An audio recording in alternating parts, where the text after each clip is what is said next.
పాదం తాకిందని అలుకతో లక్ష్మి వెడలిందని పాల కడలిని విడిచావట పుడమిని చేరి వెతికావట పుట్టెడు దిగులుతో తిరిగేవట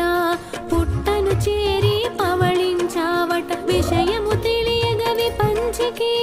ఈశునికి కథ వివరించే